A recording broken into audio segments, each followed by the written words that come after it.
Bhagavate Vasudevaya. Om Namo Bhagavate Vasudevaya. Om Namo Bhagavate Vasudevaya. Om Namo Bhagavate Vasudevaya. Om Namo Bhagavate Vasudevaya. Om Namo Bhagavate Vasudevaya. Narayanam Namaskritya. Naram Chaiva Narottamam. Tato Jayam Udiriyet. Devim Saraswatim Vyasam. Tatom Jayam Udiriyet. Before reciting the Srimad Bhagavatam, which is our very means of conquest, we should first offer our respectful obeisances to the Supreme Personality of Godhead, Lord Narayan. To Narayan Rishi, the supremmost human being, Mother Saraswati, the goddess of learning, Srila Vyasadeva, the author, and to Srila Prabhupada, our spiritual master. Namah Om Vishnu Vadaya Krishna Pistaya Bhutale, Srimati Bhakti Vedanta Swami Dhanamale. Namaste Saraswati Deve, Gauravani Pachane, Nivishesha, Sunyavadi Paskita, Srila Prabhupada Ki Jai. So, Bhakti Katja is going to help us with the Sanskrit today. Sridotarashto Dara Eva Lobho Sridotarashto Dara Eva Lobho Sridotarashto Dara Eva Lobho Dharma Stano Dharma Patho Sya Prishtam Dharmastano Dharma Pathosya Prishtam Dharmastano Dharma Pathosya Prishtam Kas Tasya Medram Vrishano Cha Mitro Kastasya Medram Vrishano Cha Mitro Kastasya Medram Vrishano Cha Mitro Kukshihi Samudra Girayo Sti Sangaha Kukshi Samudra Girayo Sti Sangaha Kukshi Samudra Girayo Sti Sangaha Vridotarashto Dhara Eva Lobho Vridotarashto Dhara Eva Lobho Dharmastano Dharma Padhosya Prishtham Dharmastano Dharma Pathosya Prishtham Kastasya Medram Vrishano Cha Mitro Kastasya Medram Vrishano Kukshi Samudra Girayo Sti Sangaha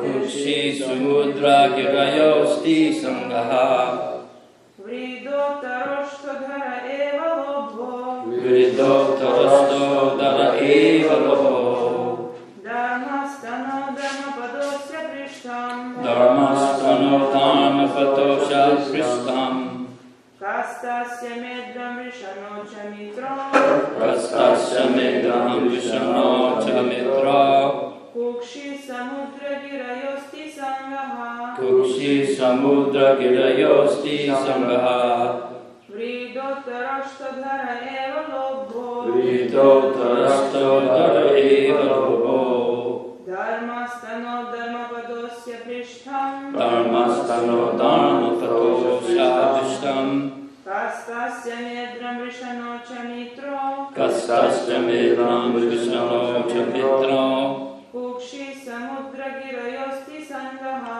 Kukshi Samudra Girayo Sti Sangaha.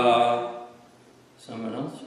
Vridotarashto Dhara Eva Lobho Vridotarashto Dhara Eva Lobho Dharmastano Dharma Pathosya Prishtham Dharmastano Dharma Pathosya Prishtham Kastasya Medram Vrishano Cha Mitro Kastasya Medram Vrishano Cha Mitro Kukshi Samudra Girayo Sti Sangaha Kukshi Samudra Girayo Sti Sangaha Vridotarashto Dhara Eva Lobho Vridotarashto Dhara Eva Lobho Dharmastano Dharma Pathosya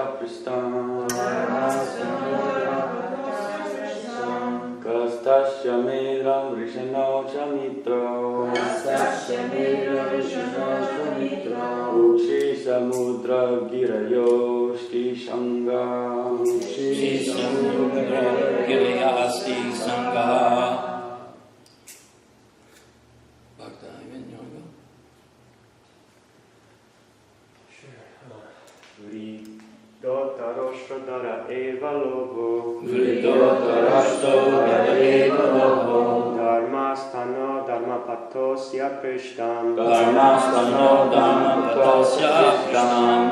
Kastasya medram rishano cha mitro. Kastasya medram rishano cha mitra. Kukshi samudra girayosti sangha. Kukshi samudra girayosti sangha. Vidatarasto dara eva logo. Vidatarasto dara eva logo. Dhamastana dhamma katoshra kristam. Dhamastana dhamma katoshra kristam. Kristasya medam vishanocha metro. Kastasya medram rishano cha mitra.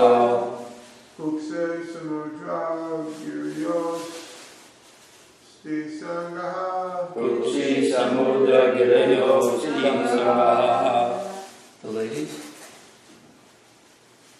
Vidatarasto eva logo.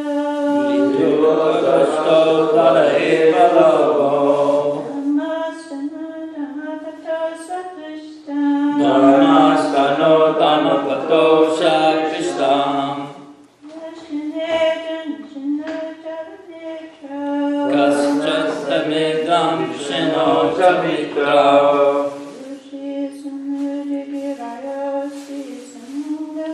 Kukshi samudra girayosti sangha. Anyone else? Okay, so the word for word. Thank you very much, Mataji.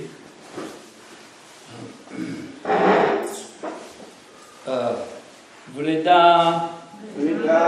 modesty. Uttara, upper. Oshta, lip. Attara, chin. Eva, certainly. Loba, hankering. Dharma, religion. Stana, breast. Adharma, irreligion. Pata, way. Asya, his. Krishtam, back. Ka, Brahma. Tasya, his. Medram, genitals. Vishana, testicles. Just my look. Cha, also. Mitra, the Mitra Varunas. Kukshi, waste. Samudra, the oceans. Giraya, the hills. Asti, bones. Sangha, stack. So translation is, modesty is the upper portion of his lips. Hankering is his chin. Religion is the breast of the Lord, and irreligion is his back. Brahmaji, who generates all living entities in the material world, is his genitals, and the Mitra Varunas are his two testicles. The ocean is his waist, and the hills and mountains are the stacks of his bones. So, please repeat. Modesty is the upper portion of his lips. Modesty is the upper portion of his lips. Hankering is his chin. Hankering is his chin. Religion is the breast of the Lord. Religion is the breast of the Lord. And irreligion is his back. And irreligion is his back. Brahmaji, Brahmaji, who generates all living beings in the material world, is his genitals. And the Mitra Varunas are his two testicles. The ocean is his waist. And the hills and mountains are the stacks of his bones. So I'll read it again. The modesty is the upper portion of his lips. Hankering is his chin. Religion is the breast of the Lord, and irreligion is his back.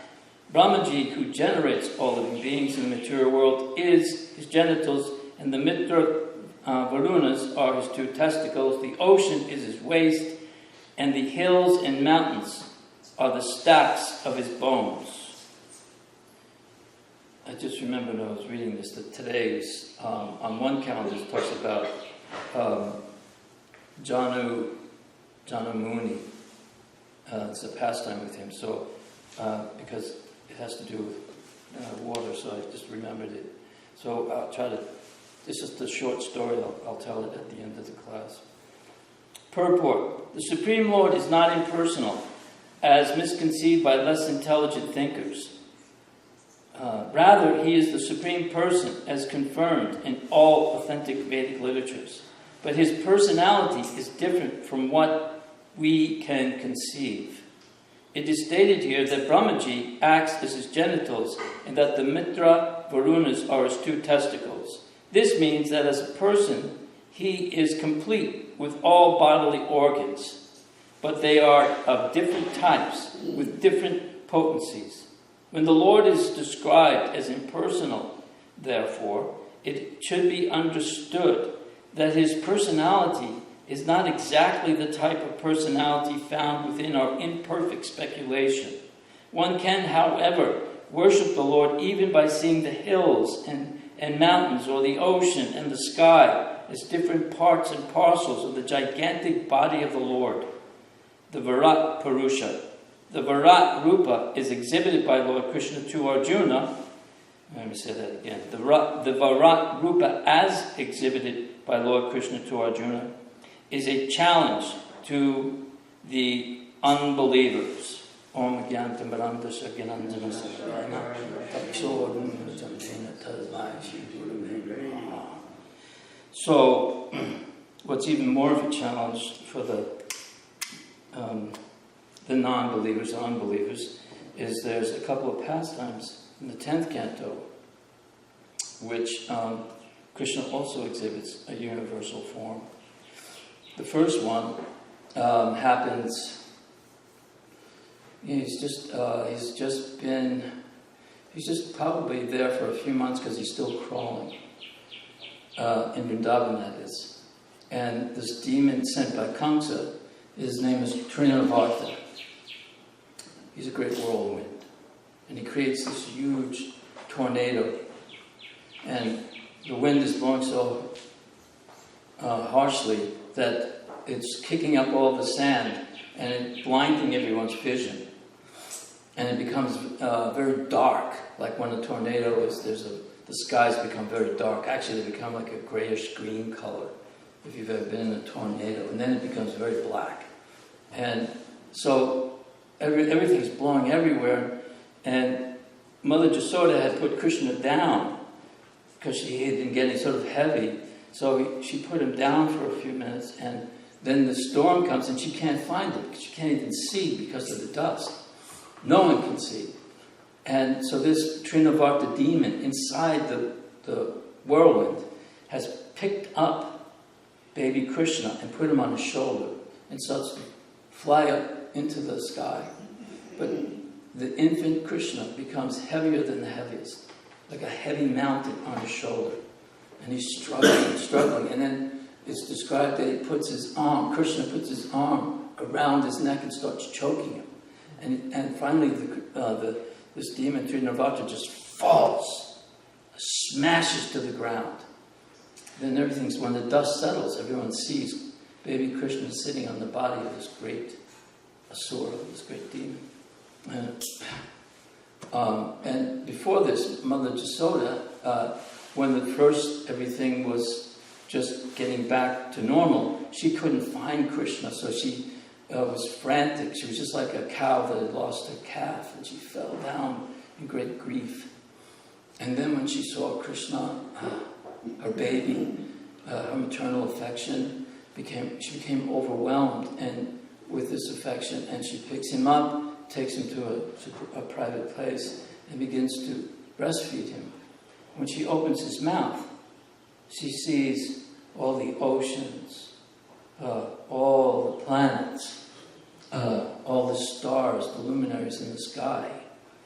She sees all the different elements and all the different living entities. She sees mountain ranges. She sees the material nature, the spiritual nature. She sees everything within the mouth of her Lord, of her baby. And she just thinks, her first thought is, this is wonderful. This is amazing. And then she just immediately becomes more overwhelmed with, she doesn't understand it, but she's just, this is amazing. My son, this is amazing. And then she becomes more overwhelmed with maternal love. And she begins to breastfeed him. Even though she's just seen the entire creation within his mouth, she feels, maybe he's hungry. Maybe he needs to take some milk from me. So Prabhupada, in that story, after that point, he uses that to, and I guess he's quoting this from Sukadeva Goswami, that this is proof that Krishna is always God. There's never a time when he isn't God. It's not that he becomes God by performing some austerities. He was God in the prison cell of Kamsa with Devaki and Vasudeva. And he was a God as an infant after this demon Trinavata tried to, destroy him. And when he was in the lap of his mother.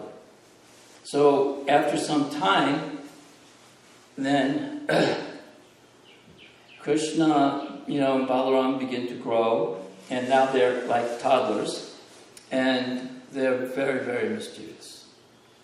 They like to go and let the calves out, and they go to their mothers, and then everybody's coming and complaining to Jasoda that your two boys are, Krishna and Balaram, Rohini's the mother, but they're connected.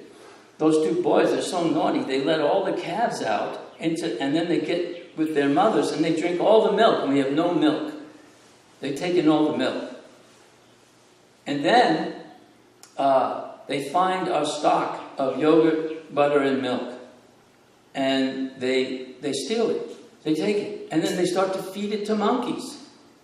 And after the monkeys have had their full and don't want any more, they turn to us and say, just see, your milk and butter and yogurt is useless. Even the monkeys don't want it. So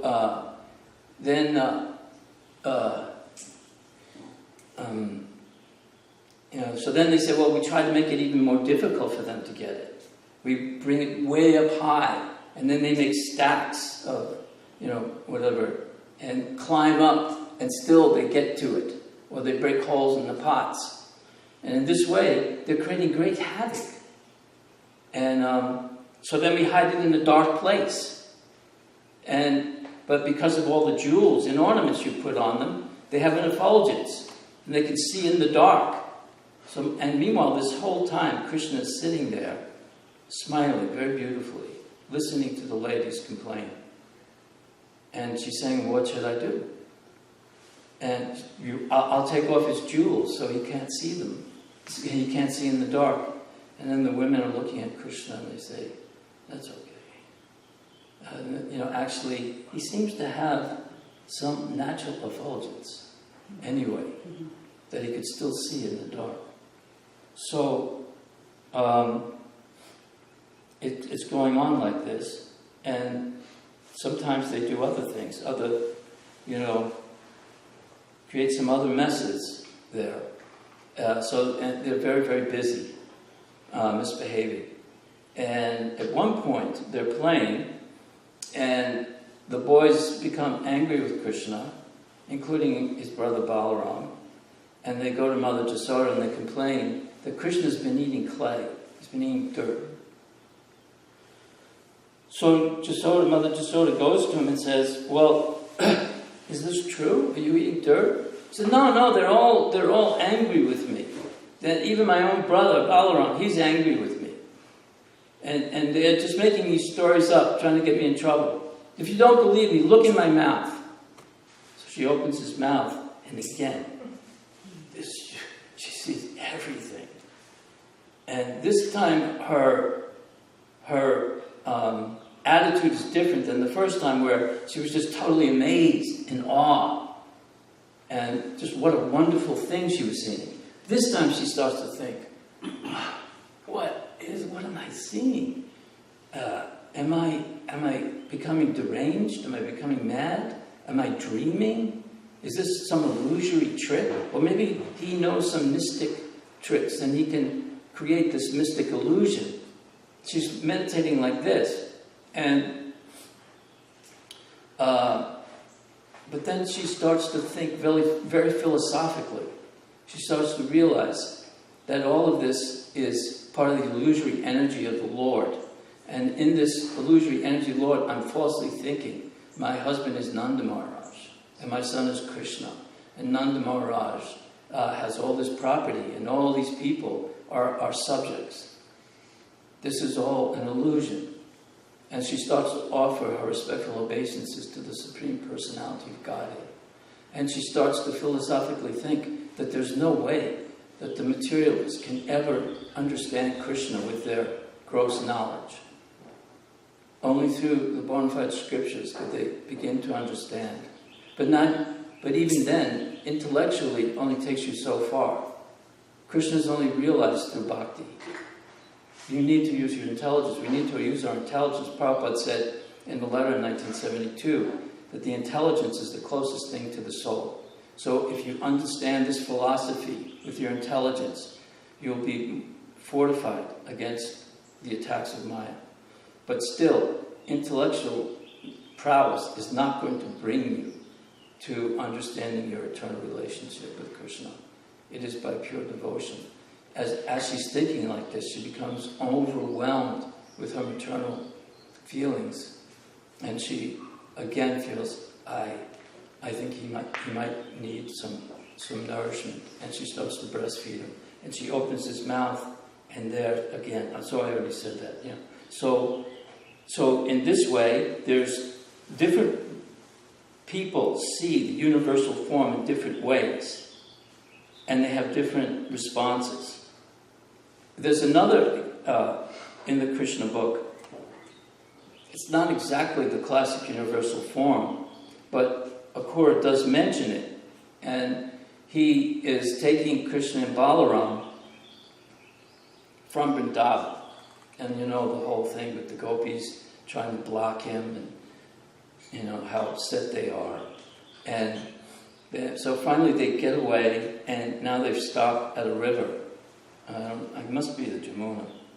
And so they take their bath. First Krishna and Balaram, then Akrura goes in. And as he's bathing, he knows that Krishna and Balaram are over on the chariot. Or at least he thinks he knows that. And then he sees them standing in the river. So he's wondering, well, maybe I'm going to go see if they're still over in the chariot. And he goes to the chariot, and Krishna and Balaram are there, and they're not wet. So then he goes back to the river. Now, Balaram has transformed himself into Anantasesha. And Krishna is the Vishnu form, sitting on the Anantasesha. And he's surrounded by all the demigods. And Prahlad Maharaj and Narada Muni are there. It says the 8 Vasus are with clean hearts and pure words, glorifying Vishnu. And all the Lakshmi is at his lotus feet, massaging. And he's just completely in a sort of trance. So now he wants to go and see if Krishna and Balaram are still over there.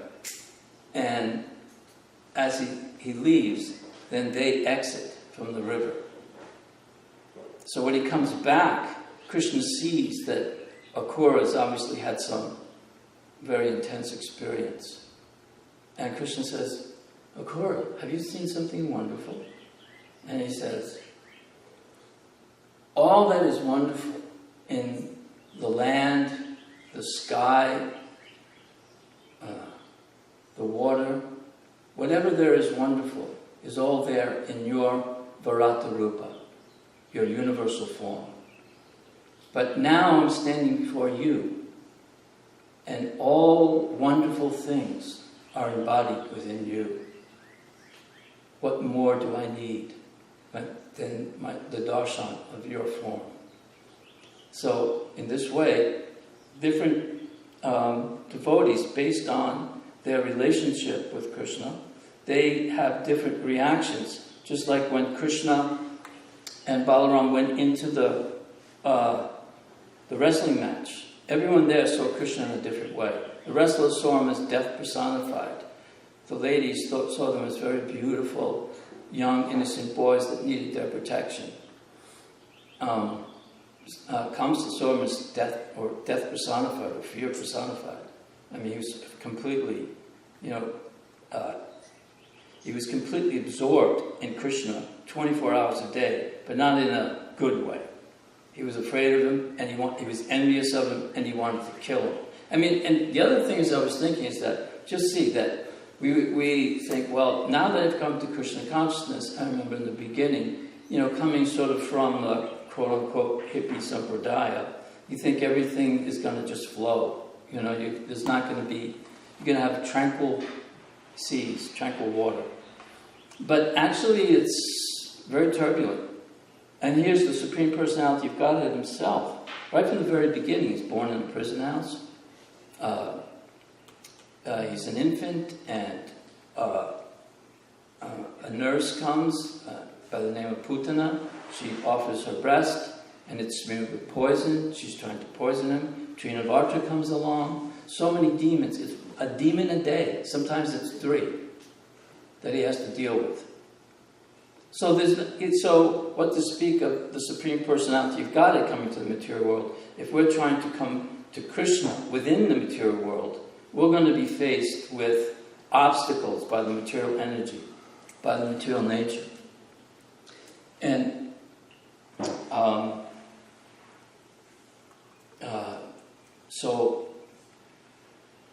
but the thing is that what is really a challenge for me to understand is why I was allowed to hear the Srimad Bhagavatam and to chant the Hare Krishna mantra.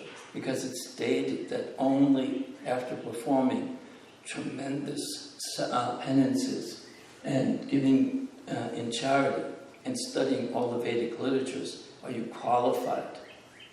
And somehow or other, I've been allowed to associate with Srila Prabhupada and his movement and all of his followers with no qualification. I mean, what was my qualification? How many hours I sat in front of the television? How many hours I played handball or stickball or baseball? How many unedible things I was eating?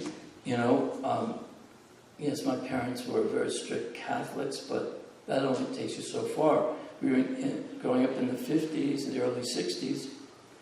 We were very grossly materialistic.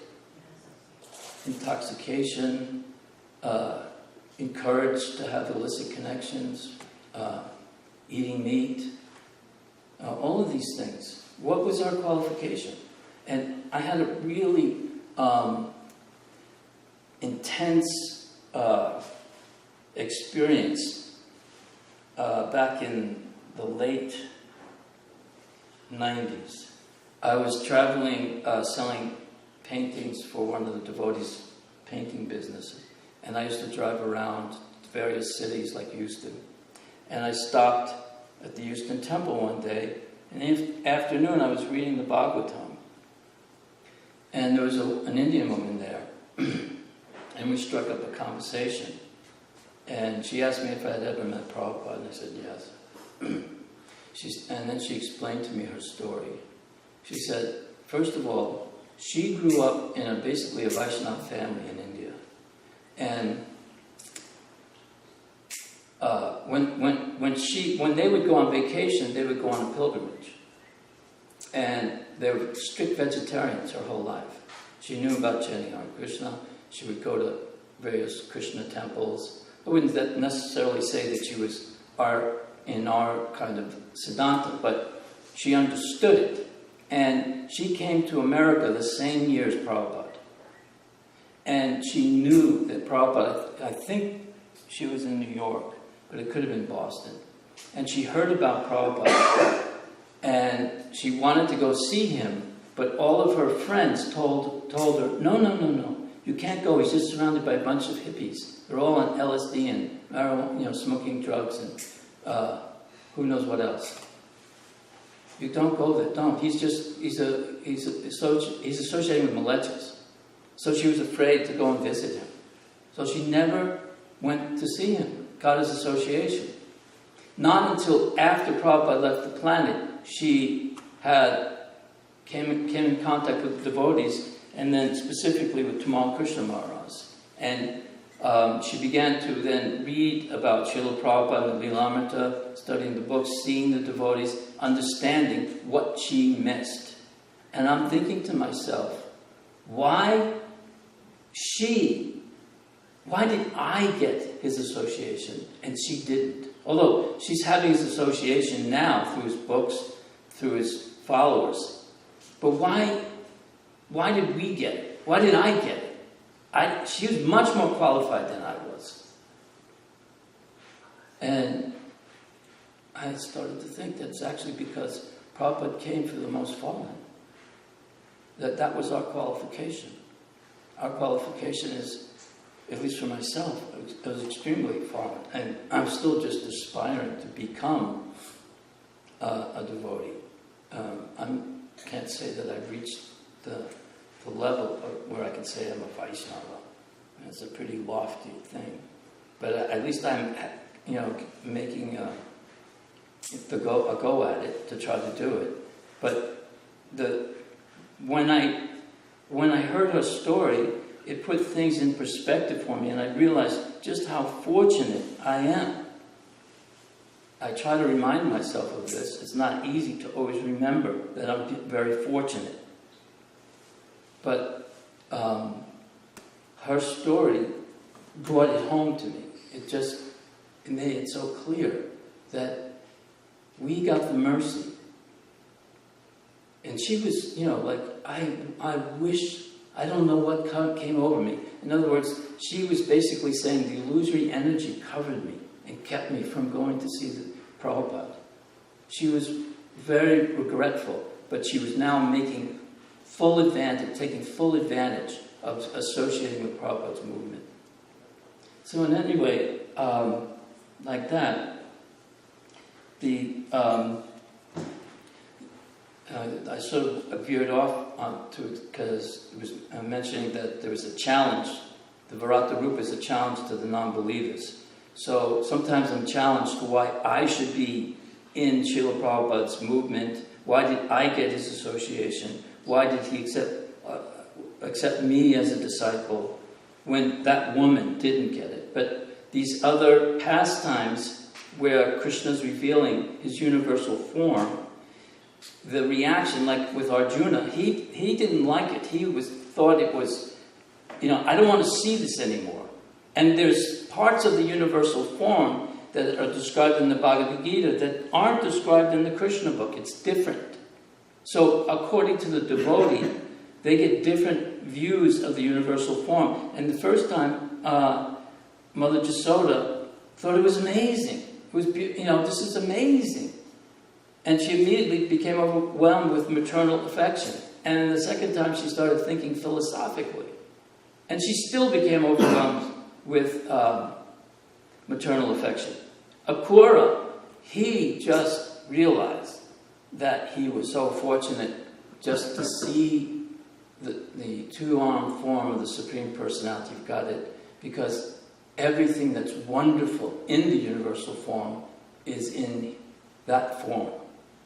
So according to their relationships, according to the situation, everyone reacts differently, and Krishna's reciprocating with each devotee individually. Anyway, that's about all I can think of right now. Does anybody have anything they'd like to add? Well, she was first, and then go around. 1, 2, 3. You were second, she raised her. Yes. So it's not a question, I just sharing some thoughts. So when you were telling about Yashoda, who saw different devotees who saw universal form in different circumstances, I was just remembering that in Srimad Bhagavatam it said that there is no difference between Krishna's pastime, like when we hear about his personal pastimes, and between pastimes as he creates world and as universal form, in the sense that you can't say that these pastimes are more important than not. And like this, I thought that we can read like this description of Krishna as the mountains mountains are this part, and this is Brahma, his leaf or something. And we can, if you don't know personal form of Krishna, we can just see, oh, okay, so in material world, this is how we can see Krishna. But when we already have some conception that Krishna is a good boy playing flute, we should not think that, okay, it's too basic for me, I don't want to listen about this. We should rather think that, okay, so even if I know personal form of Krishna, like now I can see even in material world, this is so like beautiful. Like even Yashoda she didn't think like, okay, this is just material, I want to forget it, but she like appreciated it because she even on her elevated stage, she sees that it's still Krishna, and there's no difference between like importance of this pastimes and this pastimes. So I hope it makes sense. It's just but now it's sort of contradicting your question from the last time because but I'm just I'm thinking about it. okay. It's just my thoughts, so that's because I'm trying to find answers, so that's what I'm sharing. Well, thank you. It's nice thoughts. Yes? In the evening Bhagavad Gita reading, we're participating now too. It's in chapter 7, and the middle 6 chapters, 7 through 12, are considered the bhakti section, right? But it starts out in chapter 7 is actually the universal form. It's the beginning. Krishna says, "I'm the taste of water, I'm this, I'm that." And it's the universal form, even the beginning to understand bhakti. So I think that's really interesting. Yeah, well, but that's the universal form, right? But it's he's describing like his opulences and how it's just a fragmental portion of his. But it's intent. And whereas the actual vision in the 11th chapter is quite stunning, to say the least. Yeah. Well, in the 11th chapter, it's like Krishna strips away the material covering, Right. and Arjuna is seeing Krishna as he pervades everything. But at first, he only can see everything, and then Krishna says, "But you can't see me, so I give you divine eyes." And then he can see Krishna in everything. So it's kind of like seeing another layer of the universal form. The universal form also is just like it's like seeing everything, stripped down and raw. That there's nothing in this world really worth fighting for and trying to grasp and hold on to, because in the end you were just all being, drawn into the mouths of death. There's no way out. You can't stop it. So, is that enough? I was just sharing Okay. that. So, Harijwani, Prabhu, did you have a question? I was just going to say that I recalled another time when the Lord displayed his universal form in Mahabharata, when Krishna goes as the Shanti Dut, the peace messenger, to try to prevent the war. Then he displays his universal form in Dhritarashtra's court, but not everyone can perceive it, but Dhritarashtra sees it and Duryodhana sees it. And Dhritarashtra is awed and gets some realization about the Lord's potency, but then how he usually does, he just becomes covered because of his affection for his son. But Duryodhana thinks like, oh, he just has some mystic power, some magician like that. And so it just occurred to me, you were saying how different people will relate to it in different ways according to their relationship. Yeah, we were talking about this the other day. It's like it wasn't the full, but a partial universal form, Duryodhana, and yet he still thinks he's got a chance in this battle because he has Krishna's armies. I mean, how deluded are you? He just thinks it's a mystic trick because his envy is so strong that he can't not see anything good about Krishna, no matter what. He just knows he wants to destroy everything related to him, and he wants control of this empire. I mean, he was a good manager, but he says he did a nice job managing things, but he wasn't a Krishna Bhakta. So, anything else? And you know, one thing is I was thinking, like, because Prabhupada says that when, just going to quickly mention this, that in the 1940s, during the war in India, I guess Calcutta was being bombed by the Japanese. It's the only thing I could think of because it was the British Empire. And he saw bombs falling, and he'd hear them, boom, like that. And so I was thinking, so that is, to him, Prabhupada said, that's the universal form.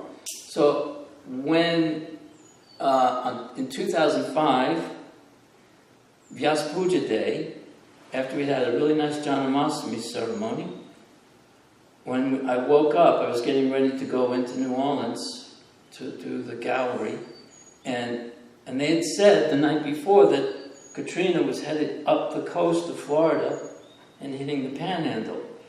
And when we turned on the news that morning, it was like this huge Sudarshan chakra right off the coast. It was tremendous, and it looked exactly like a Sudarshan chakra.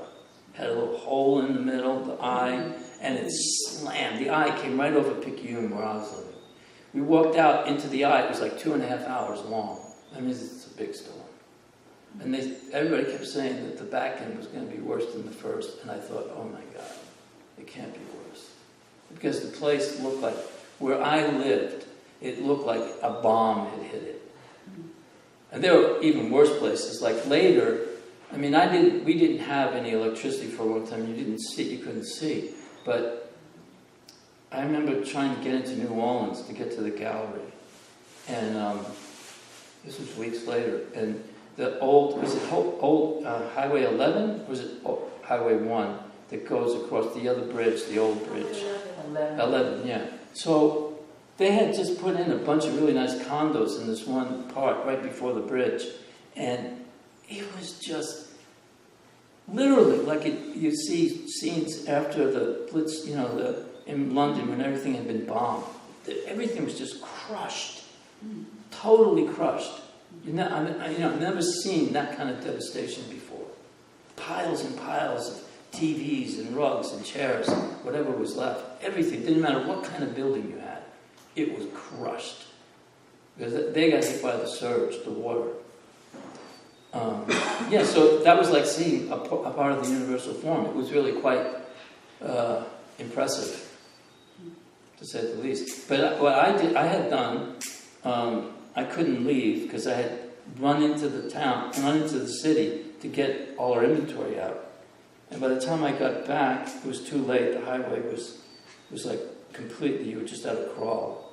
So I just started getting everything ready in the house. And I had this Nishingadev oil from Mayapur that Jayapataka Maharaj gave me. So I was starting to put Nishingadev oil on all of the trees and everything, and I'm saying, please pass over. And when I'm saying that, I'm thinking, oh, Passover. That's what the Jews are talking about. Yeah, they want the reaction to pass over them. Yeah, so I started taking, shelter of every major religion. Anyway, Hare Krishna. Narada had her hand raised. Oh, I'm sorry. I have two questions. Yeah. If you have any insight on why it says gangrene represents the universal form's chin, and also I'd like to know when you met Srila Prabhupada, were you actually searching for something? Oh yeah. What does it say? When he met Srila Prabhupada, if he was actually searching for something. Oh yeah, the Indian yeah. Mataji, maybe she wasn't quite ready to meet the guru because she really didn't have that. Who did? The Indian Mataji at that time, maybe she didn't. Yeah, because that's true. Yeah, she already was living a very, pious life. I mean, like I was saying, as a child, she told me her family would take. This was her lament. She really went. I'm just giving a brief description. She went into about a half-hour description. I was, as a child, going to all the holy places on pilgrimage on our vacations. I was going to the temple, almost every day. We were doing puja in our house, offering our food. We were strict vegetarians. All of these things. No intoxicants, no coffee, tea, anything. And I didn't have the intelligence to see Prabhupada. Yeah. So it starts for me. It's a long, but I'll tell you one brief thing. In 1962, and my family was very strict, especially my mother, Roman Catholics, and so I really didn't like the rituals of the church, but I was really interested in the story of the saints and things like that. And so 1962 was the ecumenical Vatican II or something like that. And so in this mood of, they finally decided to forgive the Jews. After 2,000 years, we forgive you for crucifying Jesus Christ. So in my town, about 70% of the town was Jewish, and the other 30% was Christian, and that meant mainly Catholics. And although originally the town was called Christian Hook in the 20s, which meant Protestant, and they didn't want the Irish Catholics or the Italians moving in.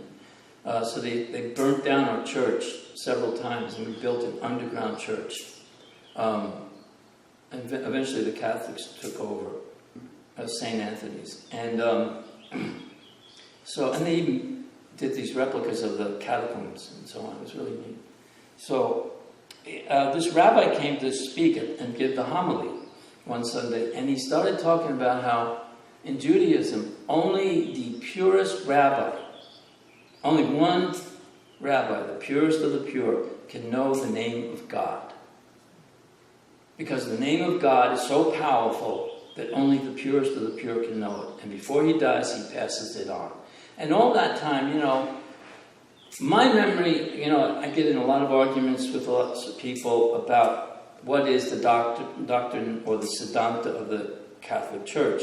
It seems to have morphed over the years, but it was the Trinity, simultaneously one and different. There was a Father, there was a Son, and the Holy Ghost, or the Holy Spirit.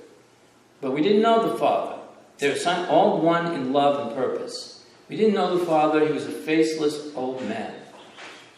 And when he said that there's a name of God, because Jesus was the Son of God, he's doing the Father's work. I didn't have any issue with it. That's what I understood.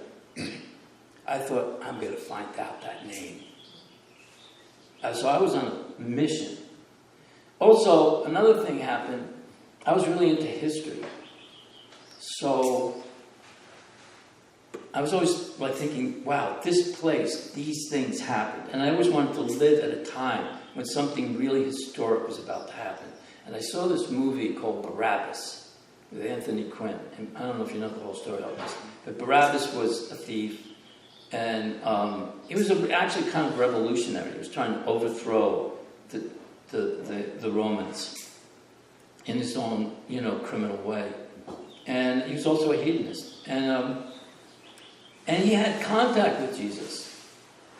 But he couldn't quite grasp it. And he kept he had the opportunity to take shelter of him, and he kept blowing it. He kept doubting it.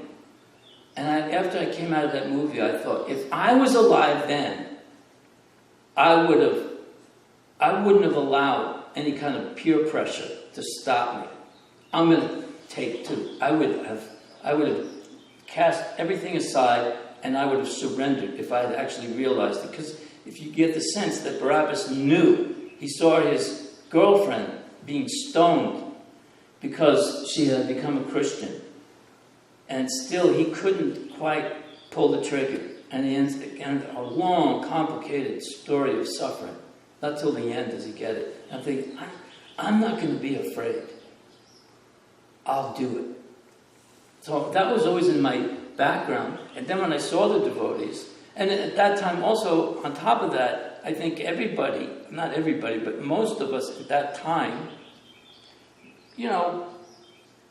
we were looking, we were tired of the middle class life. We knew there was something better. There had to be something better than this. I wanted, and like I was saying, I wanted pleasure, and I wanted happiness, and I didn't really see it in a 9-to-5 job in a middle class suburban home. I just didn't see it that way. I had a great opportunity for a great job in the city, and making good money, and it was like I could just walk into it, and I just couldn't see myself dressing up with a suit every day and doing that. I just couldn't do it.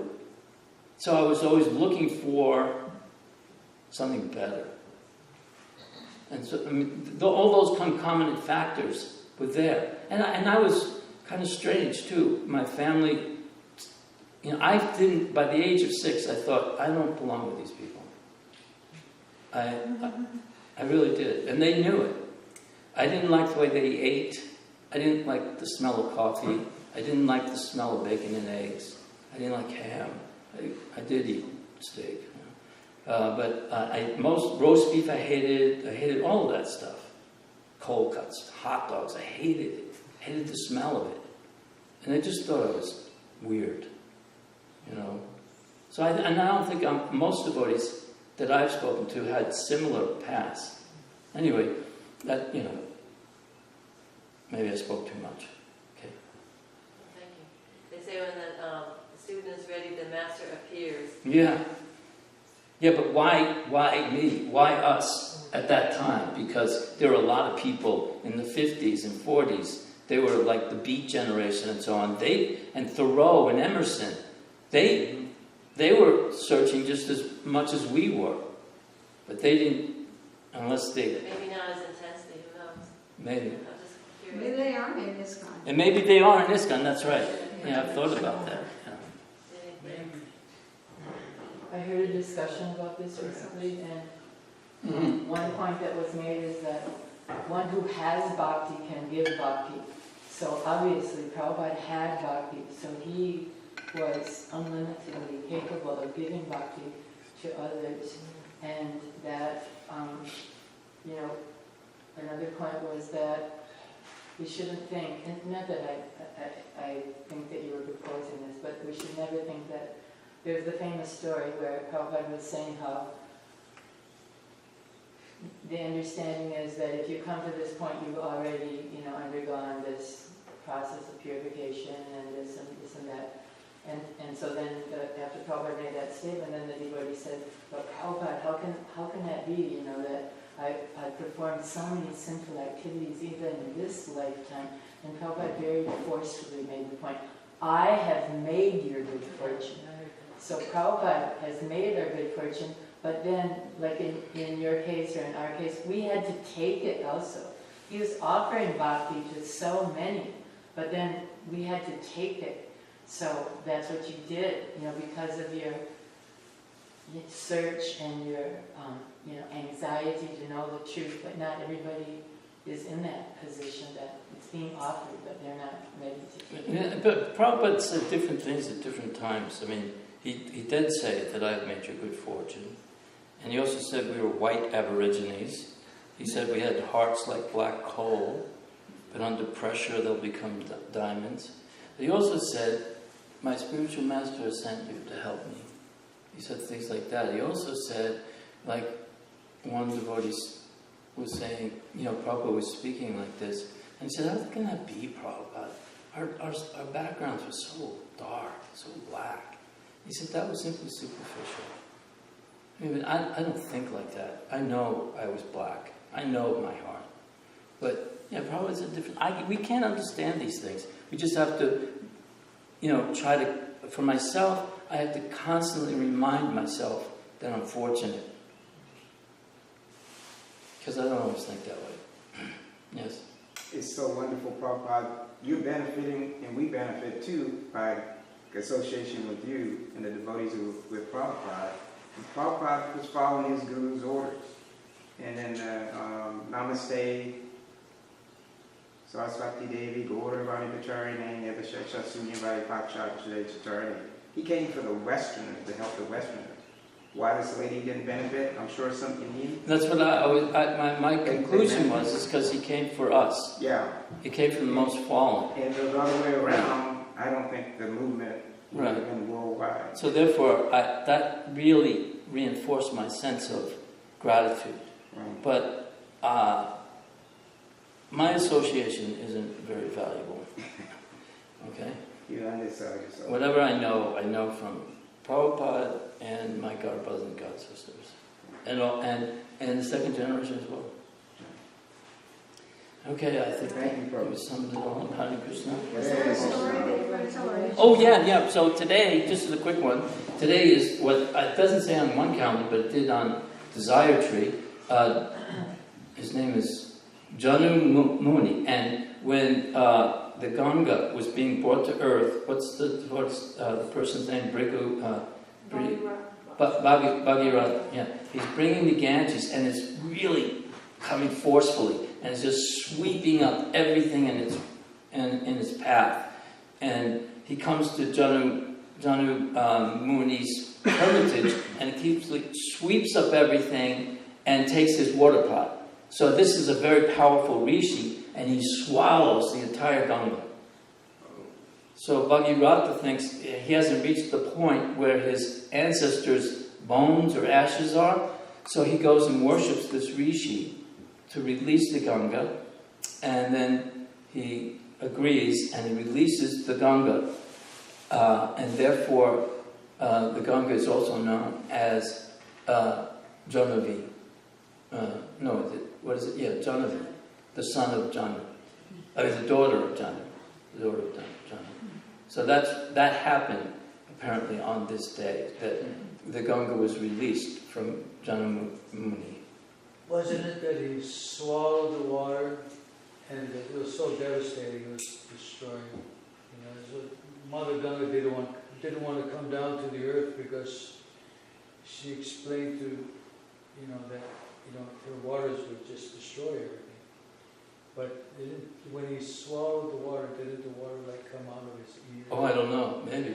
But before that, I think there's a picture where the water was coming out of his ear. I don't know a lot about it. I just saw a little paragraph on Desire Tree yesterday. But before this pastime, there's the one with Lord Shiva, because she was afraid that the power of her, coming down would be too powerful. So Shiva agreed. That's why you see the picture of the Ganges in his top knot. So he slowed her down somewhat, but apparently she was still very forceful. And then you may know more about the pastime than I do. But that's,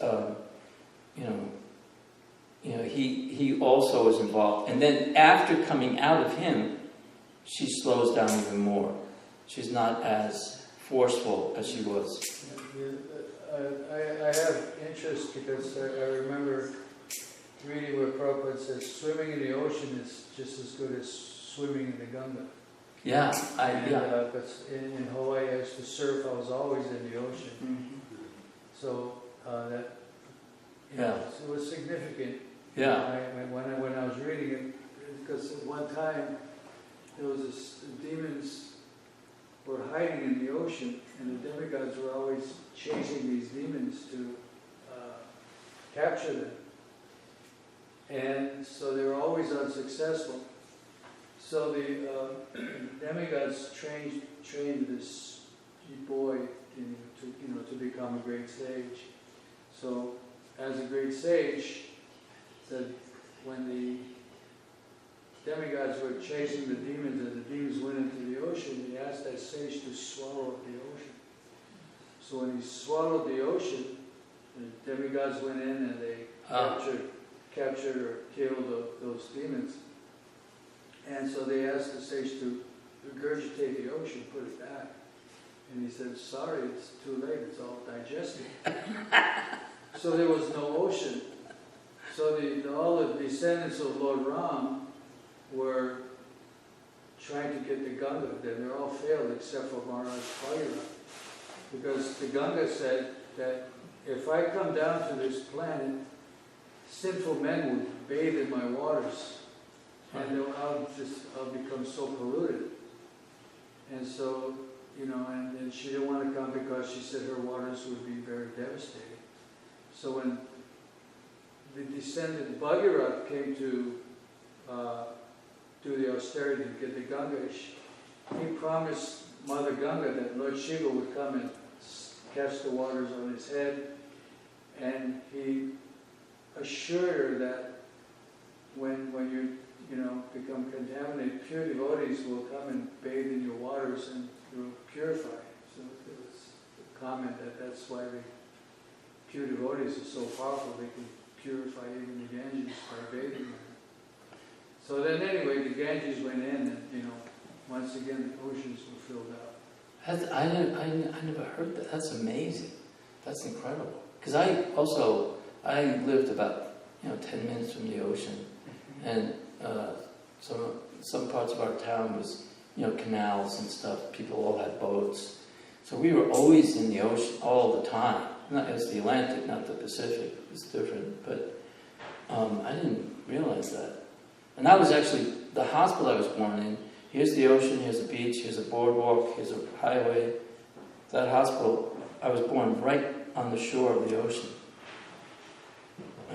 I have, and my son is part fish. I mean, he would, first thing in the morning, even now, he lives in Miami. He's just, even though it's crazy to live there, he has to be near the ocean. He has to be in the sea all the time. That's pretty amazing. I never knew that. I didn't see the correlation between the ocean and the Ganga. Thank you. When I heard that story, it was after I read the Bhagavatam. The ocean is just as good. Swimming in the ocean is just as good as swimming in the Ganga. Wow. That's Not amazing. just because the Ganga is draining into the ocean, but actually the Ganga replaced all the ocean. Yeah, I never. That's amazing. And now for the rest of the story, as a famous man used to say. What was his name? Paul Harvey. Paul Harvey. And now, like we were doing a Prabhupada Memories thing in the land a few years back. And so, it's the famous temple in Buffalo that was started by Rupanuga, where so many devotees came out of there. It was like a cornucopia of, there was a real chakra. I mean, Trivikram Maharaj, what's his name? Borjan, and, some of them, Prahladananda, exactly, and Narottam-Ananda, and of course Bhagavan, Jagadish, and there's Brahmapada, Pancharatna. There's so many devotees came from that temple. I'm only remembering a few of them right now. Nityananda, the notorious. Yeah, Nityananda as well, and Jamanjaya it started in Atlanta, and so while we're talking and telling stories about when Prabhupada came to Atlanta, this Indian man who lives in Pensacola, and he comes here sometimes now, he had seen an ad. He was in the University of Buffalo. He saw an ad that there's a Swami Bhaktivedanta, and it was a Stay High Forever ad. But he traveled from Buffalo down to 26 2nd Avenue, and he met with Prabhupada, and he said, I will finance a preaching center in Buffalo. And then Rupanuga Prabhu volunteered to do it.